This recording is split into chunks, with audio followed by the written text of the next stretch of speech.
Hi, my name is ZJ, and you're listening to Warm Blanket.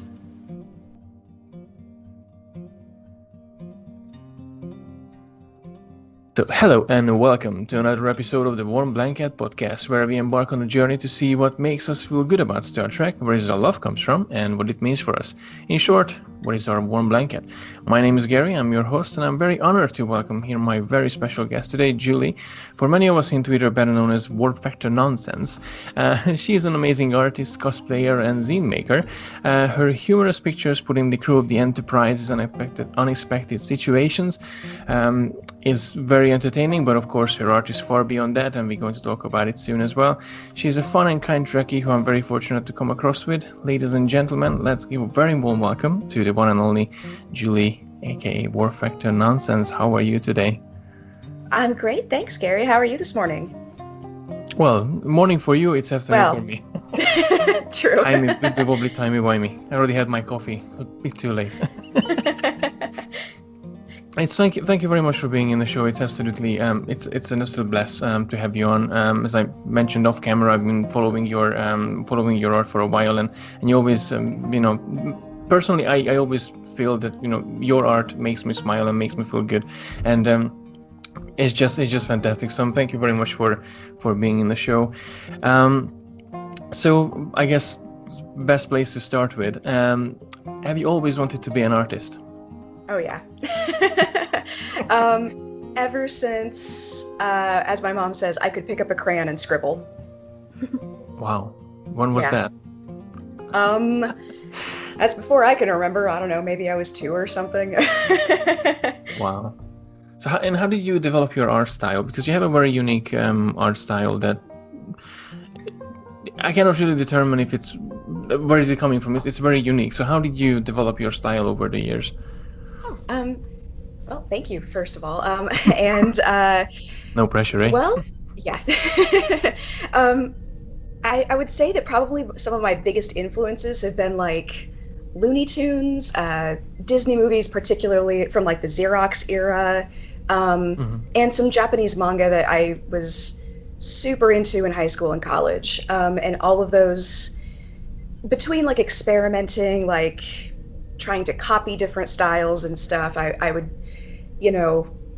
be like, oh, I really like drawing my eyes on characters in this style, and I really like picking up this one type of curvature on the face from X style. And after a while, like that all kind of just blends together. So yeah, I don't know, does that answer that question?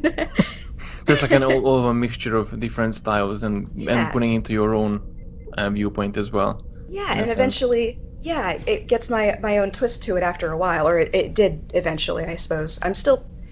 Art styles are constantly evolving and developing. Like it's never quite done, although it's established in a certain direction. So. Mm-hmm. So when did you decide when you realized that you want to do Star Trek characters as a focal point of your, well, not just a main, but we do quite a lot of them, especially the original series era. Let's see, it was 2018, I think. I don't know. As you said before, wibbly wobbly, timey wimey, and I, especially now with staying at home and everything, time dilation is really a thing. I don't know what time is anymore, but I want to say it was 2018 when I got into Star Trek for real. Like I had seen it before, but this was when I was going through kind of a rough patch in my life. Like not anything like crazy dramatic, but I was working in a retail job there was some drama in the workplace that was very wearing, and I was newly put in a managerial position there, and it was I was just scrolling through Netflix, just kind of like I don't know, whatever, what do I want to watch? And I came across Star Trek Season 3 because I had stopped watching it a couple years prior. And I was like, sure, I guess. And I started watching it, and I think within the span of like one episode, and I don't remember which episode it was, my mind was just like, oh. And I like, I guess to put it like weirdly dramatically, I sort of like imprinted on specifically Captain Kirk because he is a great leader, and Mm-hmm.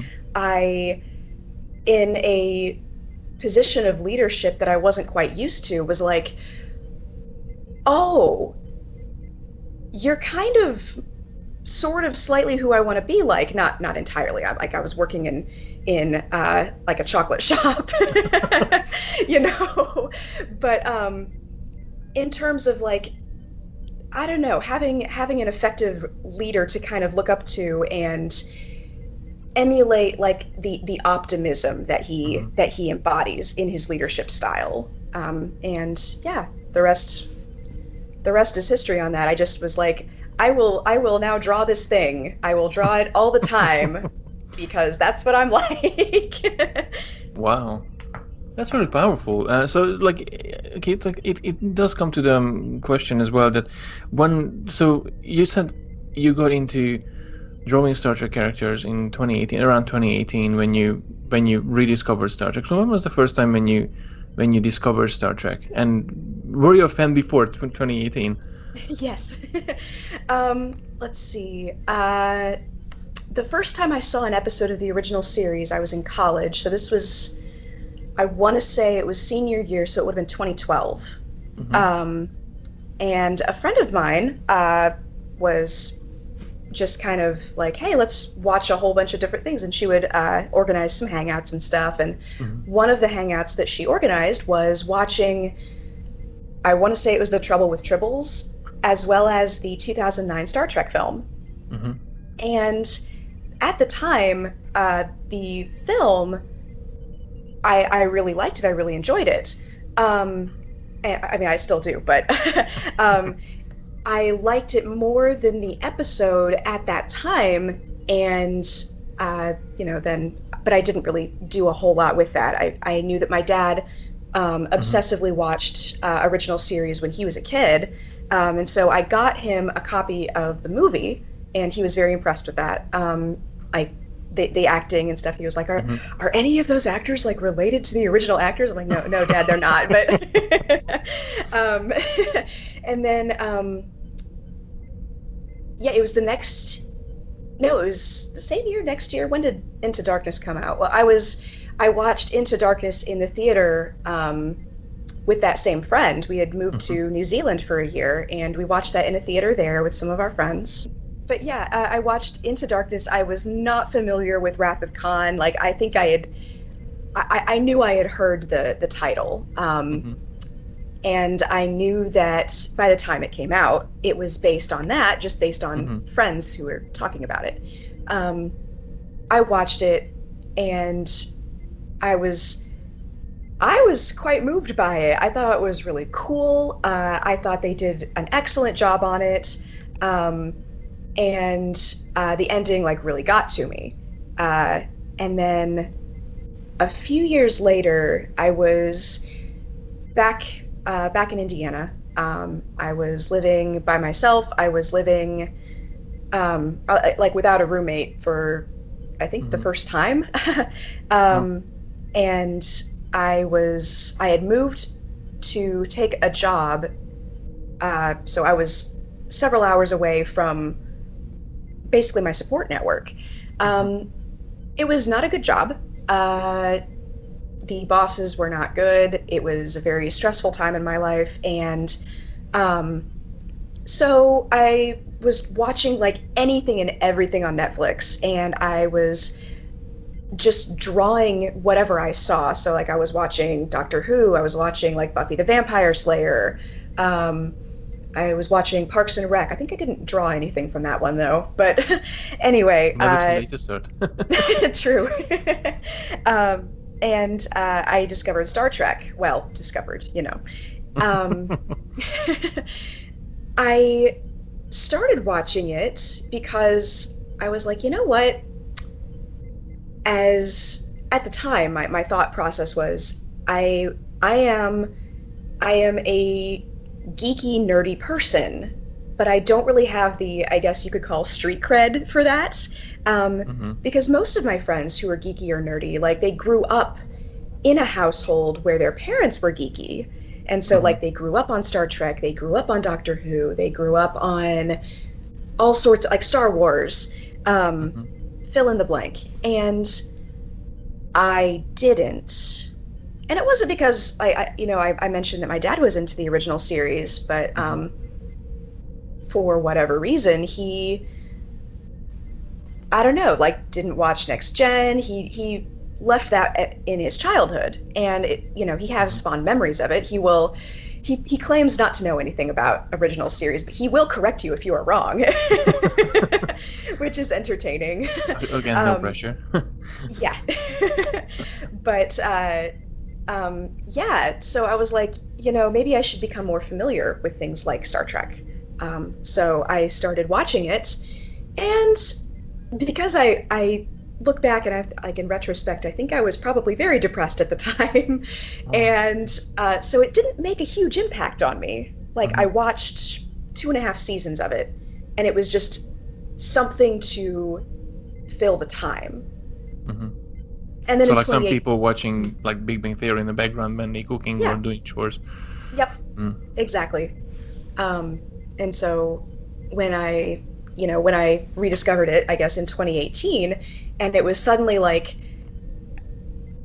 a door opening or like the sun coming out, and I was like, oh, that's what Star Trek is. Okay. And so I watched the rest of the series and rewatched and rewatched and rewatched. Wow. So it's fair to say, to be honest, if I interpret it correctly, that you got into Star Trek relatively late. Yes. In a sense. So like you're relatively fresh as a Trekkie. Yeah. So have you watched all of the other series, or is just original series that you're focusing on right now? I love the original series. Not to skip to the end, but like that is very much a huge part of my warm blanket. But there are other aspects to it. We'll talk about that. But I've started watching Next Gen. I started watching Deep Space Nine, and I have watched all of the original series films. I've watched Picard and I've watched Discovery. There we go. I'm still only halfway through both Next Gen and Deep Space Nine. I'm working my way through those, and I thought that during the pandemic I might try and make strides on that.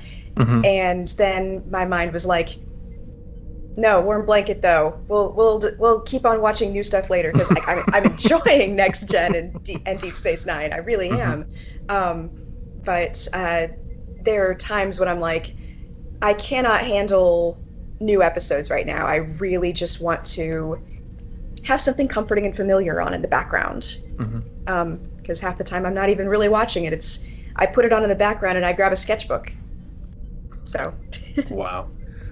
That's like inspiration and the white noise that you need for creating art. That's awesome. And it's like like a whole lot of conversation just opened up in my mind about how, because I would like to know, but it's a whole different podcast episode on that, like how we watched Picard and obviously you said you're just halfway through TNG, and I'm not sure if you have watched the movies, but then what happened in Picard. So going back, it's a wibbly wobbly timey-wimey stuff. Yes. It's like, we have to talk about that one day. Because I would love to know. This is, oh gosh, bad. I know, there are so many different things about Trek and the order in which they are watched that there's a gold mine of stuff to talk about there. Yeah. Oh yeah, and especially in your case, as for me, when I started watching it, I come across with Voyager at the first. Actually, I'm lying. I come across with Wrath of Khan, the end bit of Wrath of Khan, which is like epic, and everyone talks about it. And it's like the best scene ever in sci-fi Star Trek history. Which question marks, because that's just one scene out of many. But I remember watching that, and I kept watching the movies first, and then when it came to TV, I think I caught Voyager in season 3, and then I think it went up to season 5, and then because it still was in production, and then I went back because they started repeating them in TV. So I watched the rerun from season 1. It was interesting to go into that order, but then TNG, DS9, and Enterprise I watched from the very beginning. Them, so I didn't have any bits and pieces from here and there, and yeah, it was interesting. But in your case, just the whole idea of relatively being new as a Trekkie and watching the new things while you're still watching the old ones, and I'm pretty sure you had multiple questions all over them. It's like, wait, how is this? How is that guy? What's happening in here? But it's amazing. It's like we once you finish with with them, we have to talk about this. That's awesome. So you mentioned that the original series and the realization of when you got into this position in the management position, and Captain Kirk personality and leadership inspired your life quite a bit. So I wonder what other aspect would you say that the show influenced in your life? Well, I've mentioned the optimism, and that is a huge part of it. Like, I like to strive for being optimistic. That's not necessarily a goal I always reach, but it's something that I try to look at glass half full instead of half empty. But the idea that it's a welcoming environment to everyone, or it's supposed to be. Obviously, like, the writing doesn't always succeed on that score, but the idea is that it's supposed to be. And for someone who at the time, at least in the workplace, I was feeling like alienated. I was feeling like kind of all alone, based on which we won't get into, like the type of drama that was going on and everything. Oh, no, of course. And like the rest of my life was fine. Like, I had great friends who were very supportive, but you can't always bug your friends every time you're feeling slightly down, especially if you're going through something constant like that. And not to say that my friends were not willing to help me out, but there are times when you need to, they've got their own issues, so you need to kind of like, well, if this is happening every day, you need to find a way to kind of cope, and Star Trek really did that for me, in terms of like, humanity and people generally speaking, because like Star Trek does include like extraterrestrials and stuff. People generally, like, they get better about being inclusive. They get better about not having silly dramas like this that will make some person feel like they are an outsider, which is funny, because like, based on that, you'd think I would have I guess been much more enamored with Spock's character, because that's the kind of struggle that his character goes through, even though the crew is largely very, very welcoming. There are obviously times when his perspective and his point of view is not something that they necessarily consider, which that is universal. It's often hard to consider what someone else is going through. Yeah. But Kirk being like constantly encouraging Spock and welcoming and constantly like extending that hand of friendship to him was a big part of this, where it's like, I know that you see things with a different perspective. I know that you are on the outside of what's going on right now, but you're here and you're valid, you're worthy. And I know that you are, like, I don't know, I guess another part of it was like, yeah, you're working hard and there's no workplace drama here, which I say that, and then I'm thinking of like Galileo 7, where it's constantly Spock is not constantly, but there are several times that Spock is actively alienated in the show, but I guess Kirk was where I wanted to be, which is why I looked more to him than towards Spock and being like empathizing with his character arc. Hmm. That was a very long answer. I'm sorry. No, it's fun. It's really, really good to listen to this because it comes back to life itself and how Star Trek helps in many ways. It's not just a TV show that you just sit down and watch. It's Hmm. it's really it really changes you and it helped me a lot as well. I remember when I was in school, I was kind of well, not like a big rascal, but I didn't pay attention to learning and yeah, I had the wrong friends and I think Star Trek came in the point when I really needed to get focused, and I think just a couple of years before I had to leave school to go into further education, and it was interesting. So from like a lower grade, I really got myself into like studying and getting to know more and getting better grades to get into a better school in a couple of years from then, and it really helped me to focus on becoming a better person. And I think it's just to see them that hey they are like, and I always wanted to have that as well. Like I always dreamed that it would be awesome to work in a place and have that sort of community around you that you just go in and it's like, oh, you have all these fantastic crewmates and it's like you have Yeah. your own leadership and it's like like even sometimes today as well, like as I mentioned to you, as I work in customer service right now, even though I graduated as a graphic designer, but but it's still something that sometimes I miss. And in a sense, you have what James Kirk has. Uh, in a sense, obviously not thinking about the drama, but but it's always something that you can try to improve on, and based on what you said, it's you do your best to make the best out of the situation. So it's amazing, and all thanks to, in a sense, all thanks to Star Trek, or Yes. a bit of Par- it. yes, Part partially, of it. certainly partially thanks to Star Trek. Like it Yeah. did very much make a huge impact on me. And even though I'm not in that job anymore, I'm working in a place where my coworkers are awesome and supportive and everything. Like, I mean, I still look to Star Trek as something that's very comforting. So yeah. So there's one thing that I wanted to ask, because obviously your name is Julie. You have a Hmm. fantastic website and a brand called Timekeeper Art. Um, Thank you. how did you become War Factor Nonsense on Twitter?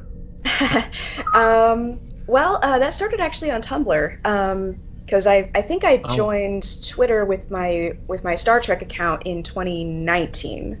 Mm-hmm. Um, yeah, that was well. Let's talk about Tumblr. I'm sorry. Nobody wants to talk about Tumblr. But yeah, so in 2018, when I rediscovered Star Trek and when it started, being Star Trek to me, Mm-hmm. I started a I started a Tumblr account called Warp Factor Nonsense because that was what I did with everything at the time. Um, I like a new fandom. I'm drawing it obsessively. Okay, maybe don't put everything on your art account, which is like semi-professional. Maybe put it on a side account, and Mm-hmm. maybe then if I did something really good, like I actually put effort into a piece instead of just sitting there curled up on the couch with my sketchbook, then that could go on my semi-professional account, being like, yes, here is a piece that exhibits skill rather than just me doodling to either pass the time or to work through a certain feeling. Mm-hmm. Because I doodle a lot. If you follow me, you are aware of this. Yes.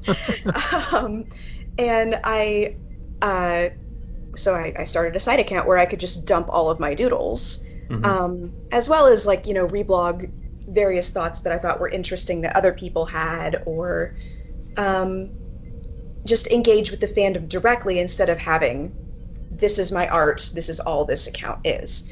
And then, of course, because that was April, I think, of 2018. And then, of course, that December was when Tumblr announced their terms of service and guidelines,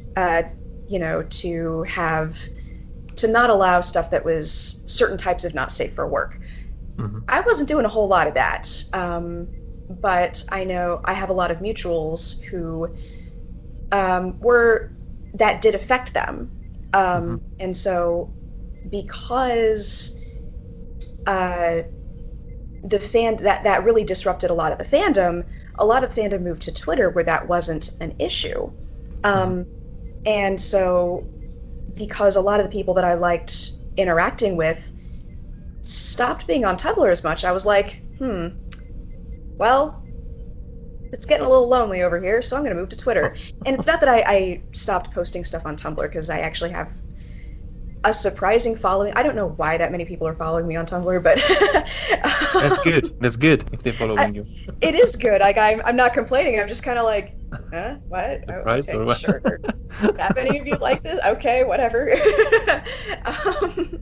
And so I made a Twitter account, and or I made a different Twitter account because I have my semi-professional Twitter account as well. But so yeah, my work factor nonsense Twitter account was just a continuation of the same stuff I was doing on Tumblr. And then it evolved because Twitter is a very different platform. And so I like it a lot better because it's a lot more social. I feel like I'm connecting with more people on it rather than just like, okay, here's my drawing, and then obsessively checking the reblogs and, to see like, did people say anything about it? Did people put anything in the tags? It's easier to engage with people. And so I have a much smaller following on Twitter, but it's a lot more personal, and I like that.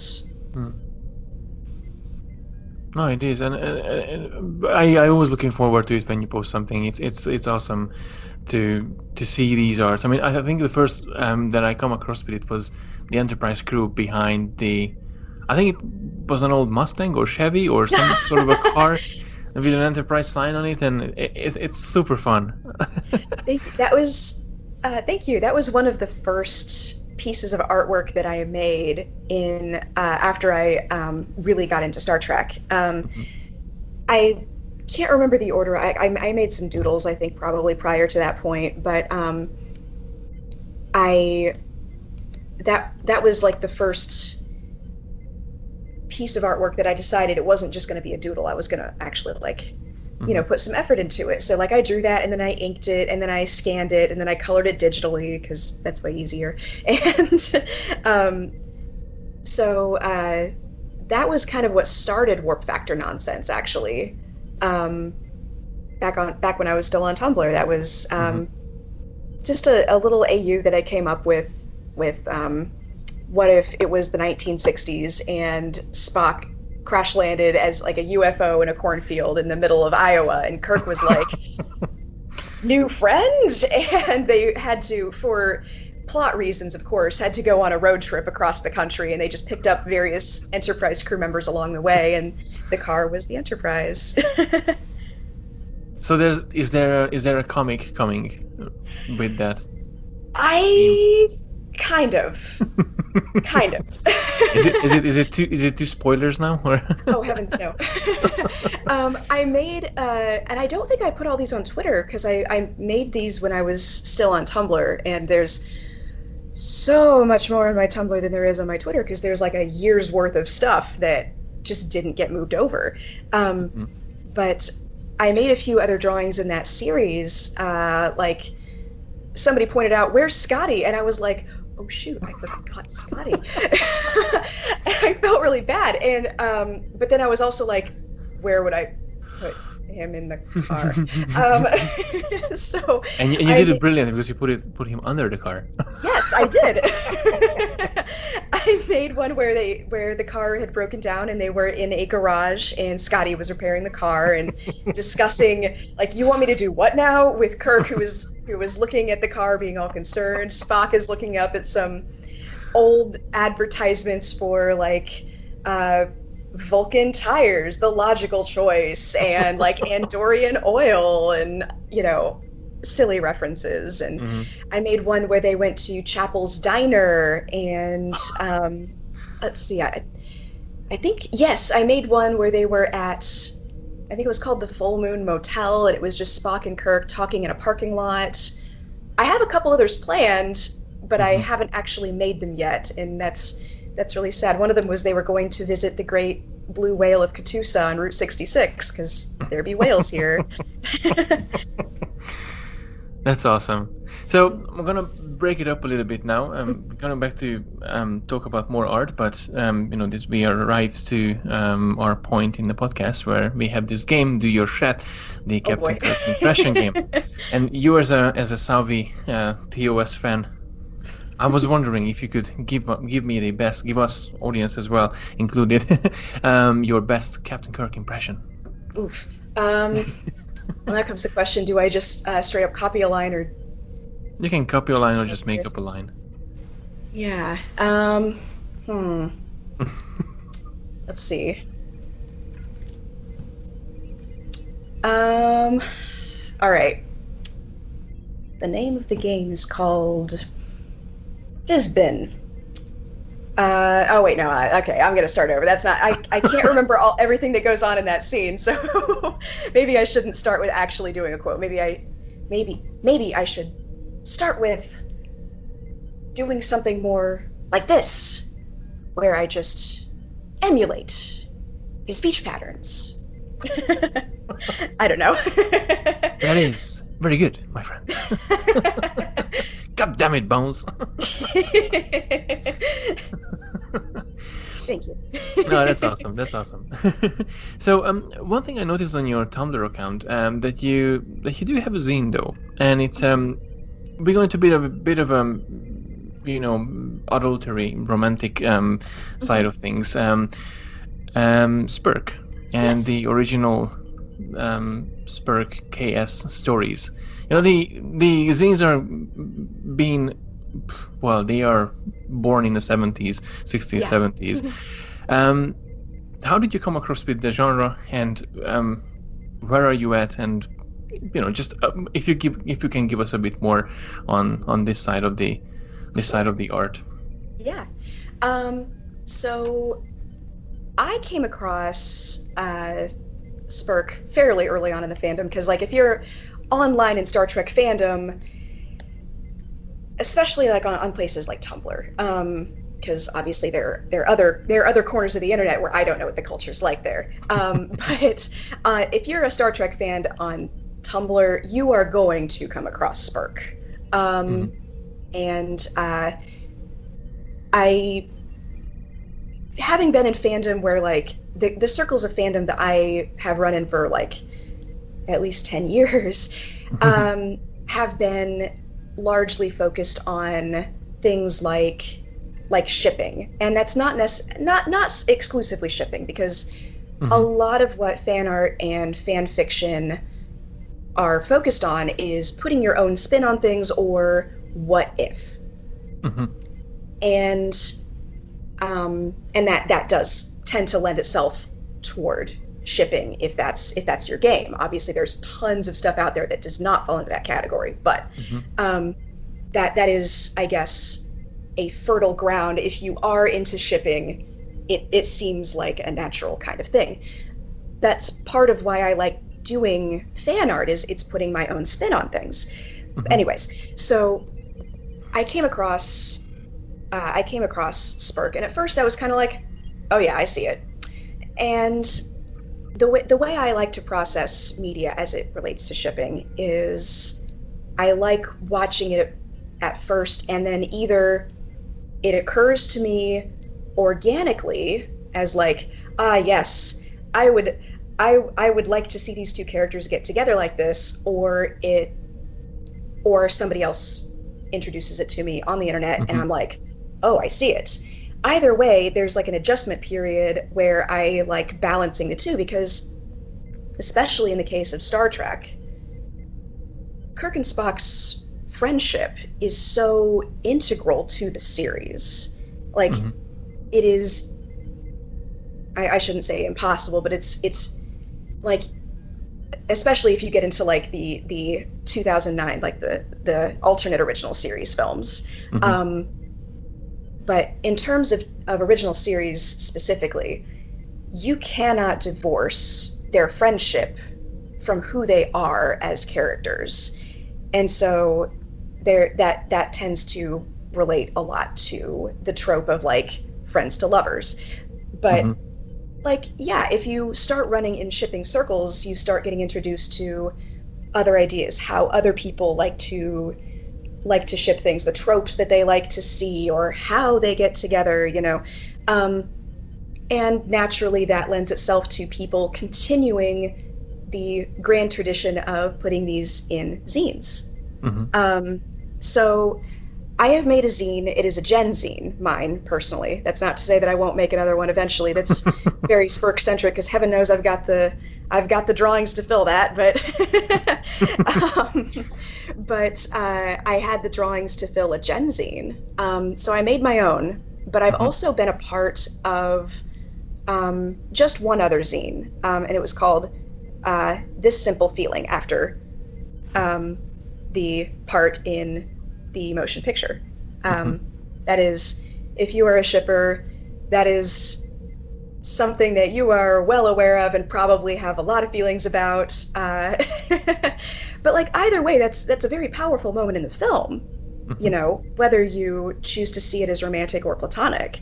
Um, yeah, it's a big moment where Spock is just kind of like this simple feeling, and you don't know whether he's talking about the simple physical touch or the feeling of friendship or the feeling of, because this is also a thing in like shipping fandom based Mm-hmm. on Vulcan culture, like hands are sensitive, and you see like Sarek and Amanda putting their fingers together. Oh, that's a Vulcan kiss.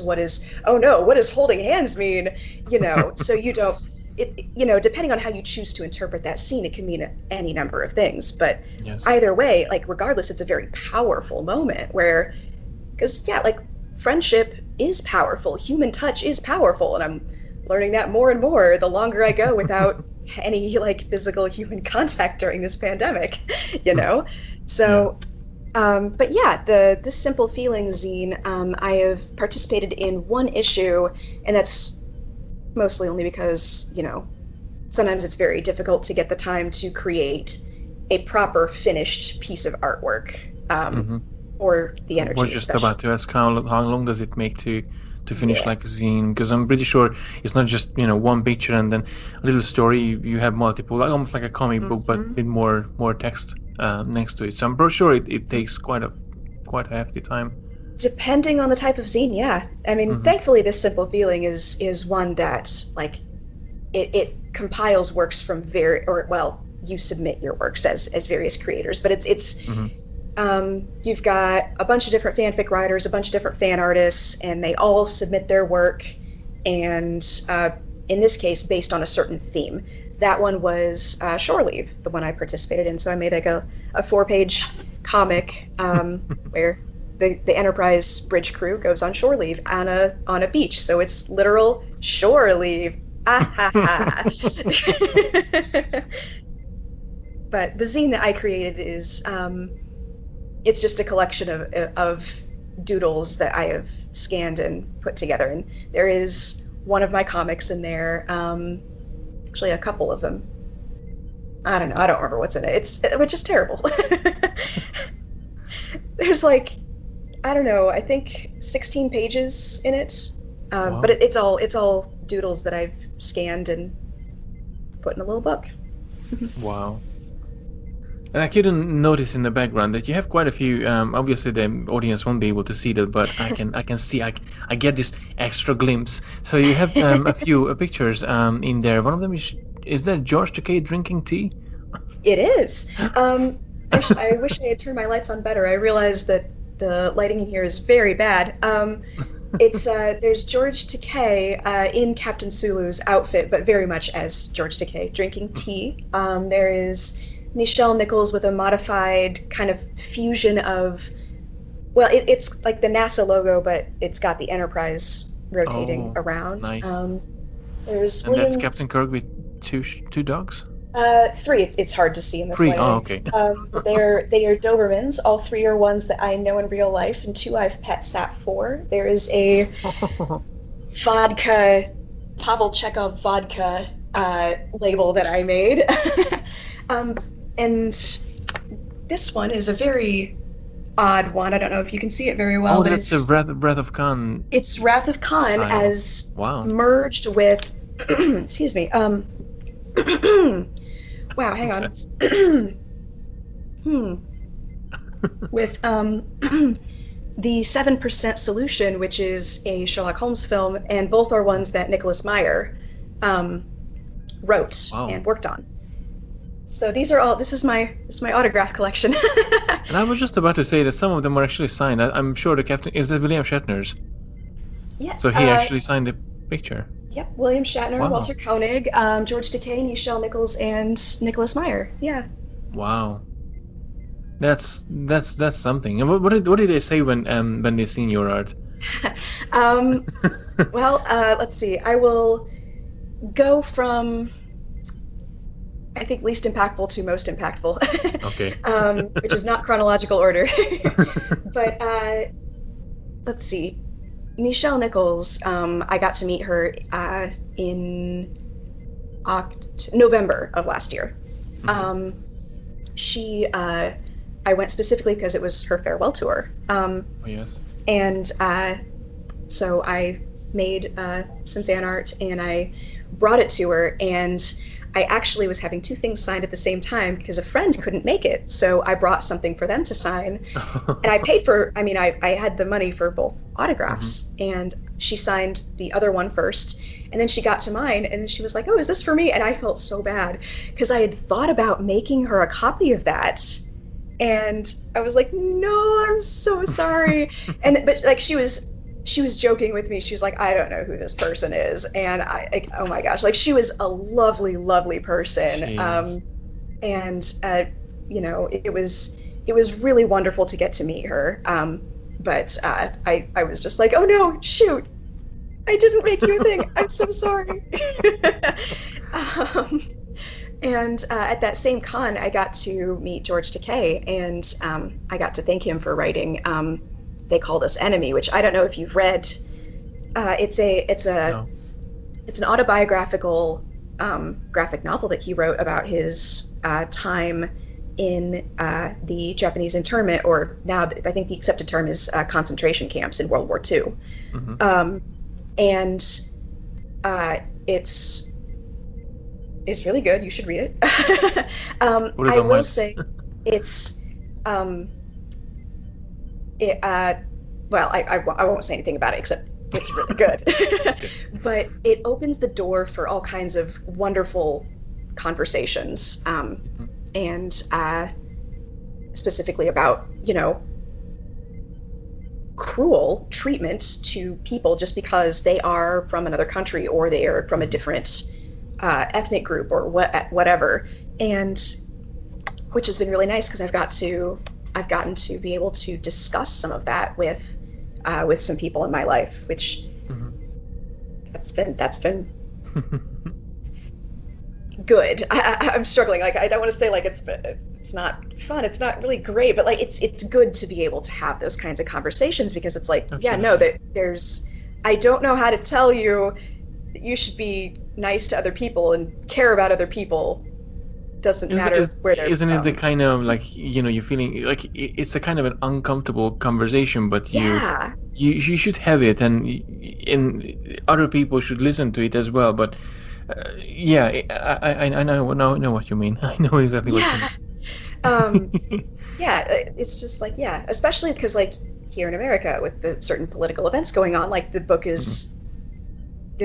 be very much tied to that kind of thing. So it's like, yeah, come on, they're people. It doesn't matter if they're, well, in the case of They Called Us Enemy, they were not here illegally. They were American citizens, and like, why are you doing this? I mean, I know the reasons why. They weren't good reasons, but that it not whatever the case, it doesn't justify what was done. But anyway, so he actually, I thanked him for that, and he actually gave me a really well thought out uh, argument, because I was like, thank you, it's been a conversation starter, and he was like, well, the thing you have to remember, which is what I just said, was that we were Americans, and nothing can excuse that treatment. It wasn't that we were Americans and they went and did this to us. Mm-hmm. And like, yeah, that's huge. Like, yeah, anyway, so uh let's see. Nicholas Meyer was, I could talk to you for an hour about that day. That was a day and a half. It was amazing. Mm-hmm. But anyways, he looked at that. It was actually a Sherlock Holmes specific. He was on his book tour for his latest book, which was, shoot, I'm not going to remember what it was called. Oh, The Case of the Peculiar Protocols, which is about the protocols of Zion. But I don't know if you are familiar with Nicholas Meyer's work in the Sherlock Holmes sphere, but I'll be honest, not really. fair.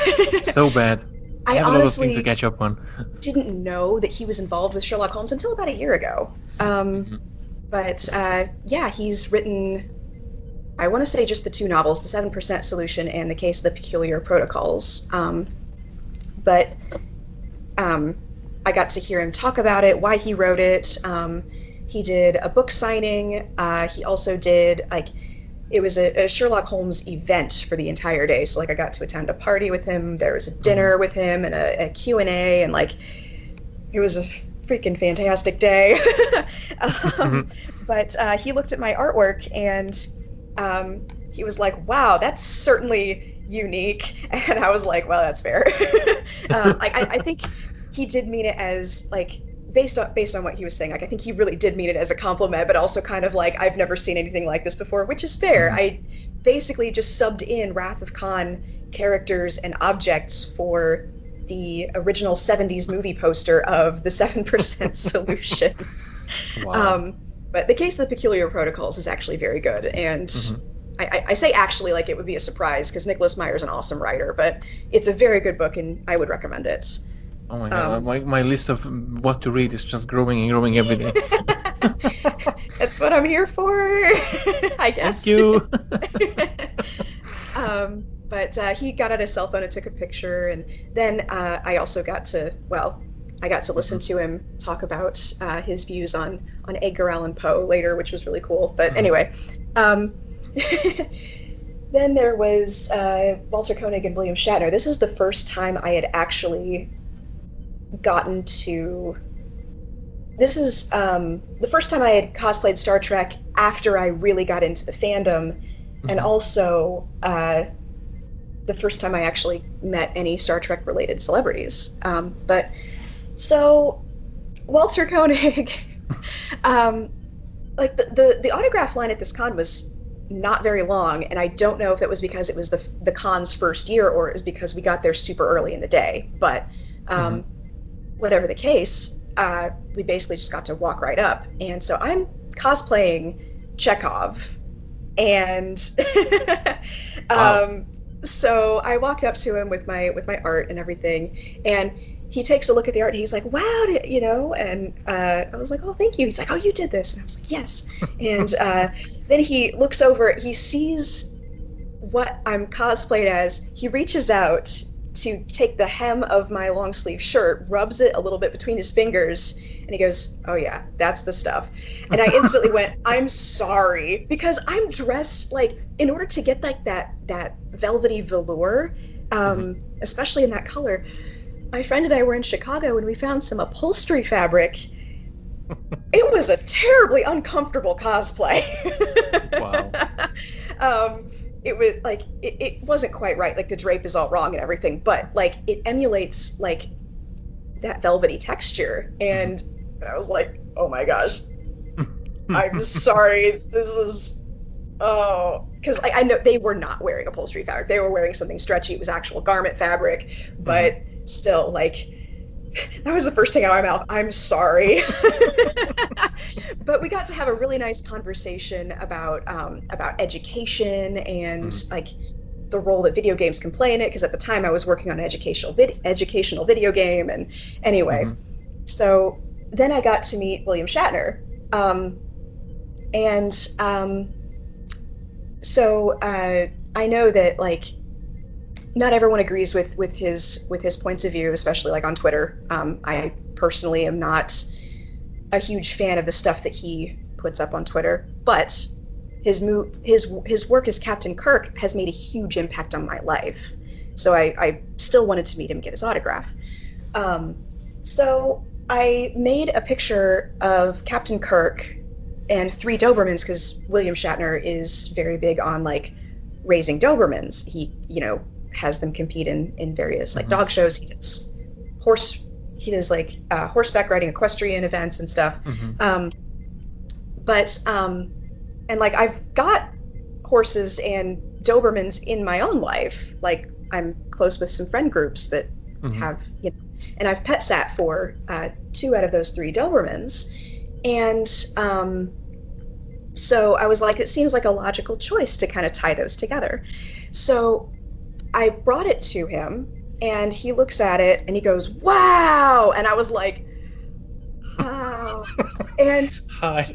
like, I basically forgot every word in the English language at that moment. And like, which is like wild. Like I was so starstruck at this moment. And like getting to meet the man who basically like Captain Kirk is like my favorite fictional character, so it was a big deal. And I think he's done this for long enough that he's like, okay, well, whatever, you're sort of tongue tied, but he was very gracious about it. And he Mhm. started talking about his 6-month-old Doberman puppy. And like it was it was a very pure interaction. It was very wonderful. Mm. And so I got to talk a little bit about the Dobermans there, and Pele and Valencia and Domiel, um, and yeah, it was a delight. So yeah, Wow. that was a very long hi. Look at my autograph wall. But that all stories and all interactions with those legends will be Mhm. seen on TV, and didn't really have the chance to meet many of them. I mean, George Takei, I'm not sure if I have any interaction with him. I think every time when he was in London, I tried going to conventions, but always, if I wasn't able to go, that's the reason. But when I was there, massive lines all the time. Oh yeah. Um, Oh yeah. yeah, he's even. I think he gets more crazier lines than William Shatner Oh himself. yeah. Absolutely. And I guess part of that is just because he's like such a big activist. Like he's known for Yeah. being George Takei. And like, yeah, William Shatner has done other stuff. Like, I mean, he's done like Boston Legal and TJ Hooker and, some films and stuff, which Yeah. Yeah, I know. my friend's dressed up as coming from Rocket Miss Man. Congeniality, and he didn't seem too pleased with that, which was Oh really? hilarious. Oh no, they thought it was hilarious too, which is the only reason I can Mhm. say that. So Wow. No, it is good, and I'm just glad that you shared all the experiences that you had with these legends, and it's just makes you feel much better and to have these experiences. I mean, I remember when my favorite fan encounters with actors. I think one of them was Max Grodenchik, Rom from DS9, and Alice Craig, and bless him, Aaron Eisenberg. mhm. So all of these these three people in particular, they were just so amazing to talk to. I mean, I Mhm. remember Max Gordon, she just told me, it's like, oh, what is your name then? Gary. It's like, he wrote that, he put the paper away, the autograph, and it's like, you know what, let's wait till it's dry and let's talk a little bit. Oh, that's And we awesome. and we talked, like, I think we talked a good 10 minutes, and later in Nice. a different convention as well, I had a chance to meet with him in person, and I think he's one of the actor who I had the fortune to talk to more, and all of these little conversations not just bring his character closer, but he as a person behind the mask, behind the character. It's just fantastic to hear them. And but then there were some uncomfortable ones as well, and Yeah. or like you expect so much, and you leave with pieces taken out from you. Yeah. And I'm not gonna name the person because that's unfair, but maybe they had a bad day that time, so it's fine. But no, it's awesome. It's all awesome. And so that kind of comes to another interesting question. And if you, as you mentioned, off camera that you have listened to the podcast quite often. So kind of was the question that I'm going to ask. When you're doing your own day, and someone shouts from the very far, Star Trek, what is the first thing that comes to your mind? Yay! I guess in terms of if I hear or it's odd. I've sort of developed a bit of a Star Trek radar, which my friends have teased me about before, and it's depending on the context. Like obviously, if it's an object, I'm just kind of fun. And if I can hear somebody make a Star Trek reference or shout Star Trek in the distance or something, my initial reaction is friends. But I think of the original Enterprise and the bridge crew and Kirk and Spock and the camaraderie and the positivity that all of that when they all come together that just happen. When they all work together, they can do anything, and they're trying always to stay positive, and they mostly succeed. And it's this is towards that human ideal where we want to be. And so it's yay, warm fuzzy Star Trek feeling, yay. Even when it comes to nuclear vessels. Even with the nuclear vessels. So what is, again, this is kind of the not the tip of the iceberg, but this is the question that is probably the most, one of the important question of this podcast. That what is your warm blanket? What is I mean, we kind of touched on a few times during the podcast, but if you can indulge me, what is your warm blanket when you think about Star Trek? Besides my literal Star Trek warm blanket, I do, it's across the room, have a warm blanket, and it has Kirk and Spock on it. Really? Oh my. I do. Oh my. Yes, that was a Christmas gift from somebody. But anyway, my actual warm blanket is the connectivity, not just between the characters, but between me and, however briefly, the actors and writers or my friends in the fandom. That's what I love most about it, being able to connect with other people and talk about what's cool about Star Trek, or wouldn't it be cool if they did, I was talking the other day on Twitter about would Vulcans see color theory differently, because in terms of the frequency of red and green and their meanings, we think of green as grass and trees, or green means go, and red is stop, red is blood, red is danger. Would that be flip-flopped for Vulcans? Because they have green blood and their planet's red instead of green. Yeah. And but then people started talking to me about what their thoughts on it were. Would this mean blah blah blah? Would this mean blah blah blah? What implication could this have? And it's so cool just having that connectivity, being able to discuss these things, and then watching the kinds of connections that the characters on screen have with each other. So yeah, just being able to make myself a part of the experience. Which is a perfect yeah, it's beautiful. Thank you very much for sharing this with me and for my audience as well. And I think just one more question I have left for you. What is the future for War Fact and Nonsense? Oh boy. Uh, And also feel free to plug in your timekeeper art as well, and Thank you.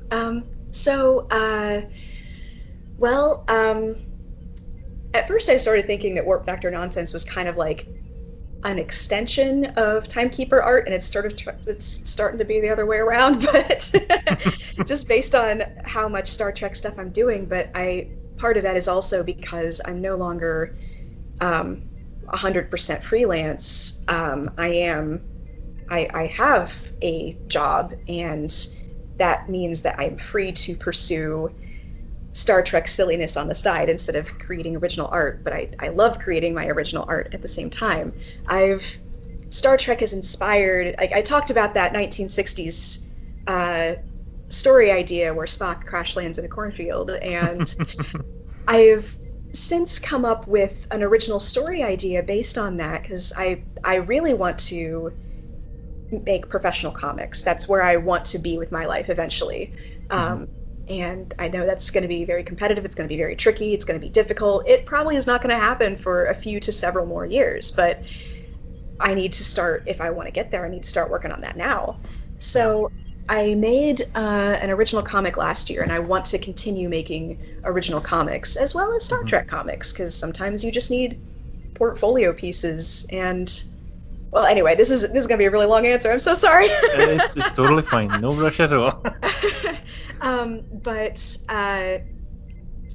so I'm currently working on a 2-page portfolio piece from the novel Killing Time, the Star Trek novel Killing Time. And part of that is because, well, Killing Time is great. And part of it is because if you take your inspiration from, in this case, like my source material, from something else, sometimes it can introduce perspectives that as an original comics creator, you may not have thought to draw. So it presents a challenge. So that it's certainly being a challenge. Yeah. Trying to illustrate some of the things I was just like, I'm just going to illustrate page 3 of this novel. And now I'm like, well, I'm glad I'm doing that, but also yikes. But I also want to work on that original 1960s road trip alien sci-fi Route 66 trip that I have created. And, it's got, a guy who lives on a farm. He's like an exuberant Labrador of a person, and an alien crash lands, and he and his sister have to, for legitimate plot reasons, have to road trip this alien across Route 66 to get to, where the alien is going to be able to, not that I'll use this phrasing, beam back, but shenanigans occur along the way. And so it's just going to be a light, fluffy story. But yeah. Will there ever be Dr. Bashir and Garak zine? Ooh, I haven't gotten that far yet. Well, I mean, in terms of like doing the fan art. Maybe. I probably would. I don't know. I might go for more of Odo and Quark silly shenanigans. Ooh, that would be fun. I love Odo so much. I actually was at one of the cons I was at where I got to meet George Takei. Rene Aubergenois was supposed to be there, and he canceled that day. And it was like 2 weeks later that he passed away, and it was very sad. I mean, his work as Odo has also it has also made an impact on my life. I looked to Odo for a few things back when I first started watching Deep Space Nine, and I'm glad that I'm still able to watch his work as Odo. But yeah, I mean, it's sad, but his career was an awesome one, and he's made an impact on a ton of people's lives, not just in Star Trek. So, but yeah, maybe one day, a Deep Space Nine zine, maybe. I root for that. I definitely root for that. And when it's out, and with the road trip as well, sign me up. Let me know. Let the audiences know as well, and we'll be there to support your work because it's awesome, and everyone has to know that you're out there, and then you do these awesome creations. Well, Julie, thank you very much for being part of the show and accepting the invitation and getting on board. It was a real pleasure to talk to you. And before we go any further, let me know and let my audience know and everyone who listens to this podcast where they can connect you with, where they can find you. And I know you have a Patreon page too, so feel free to plug that in as well. If you want to find me on Tumblr, Warp Factor Nonsense. Exactly as it sounds, no extra characters or anything. If you want to find me on Twitter, it is Warp Factor ZJ. And my Patreon page is patreon.com/ZJBickle, BICKEL. Awesome. So everyone listening to this podcast, please check out Julie's work. She's fantastic, and I cannot wait to see what she come up with next time. So thank you very much for being in the show. Thank you very much for all the listeners to listening to another episode of the Warm Blanket podcast. And until next time, live long and prosper. Live long and prosper. And that was it for this episode. I really hope that you enjoyed it, and rest assured, new episodes will be coming out every week where we sit down with a Trekkie to find out what makes us feel good about Star Trek and to discover what is our warm blanket made of. If you really enjoy listening to this podcast, please leave a review on your favorite podcasting app. It would really mean a lot to me. To find out more about this audio adventure, please visit TREKKERPRISE.com/podcast, where you can also listen to the previous episodes. Thank you again for listening to yet another episode of the Warm Blanket podcast, and I'll see you in the next episode. Live long and prosper.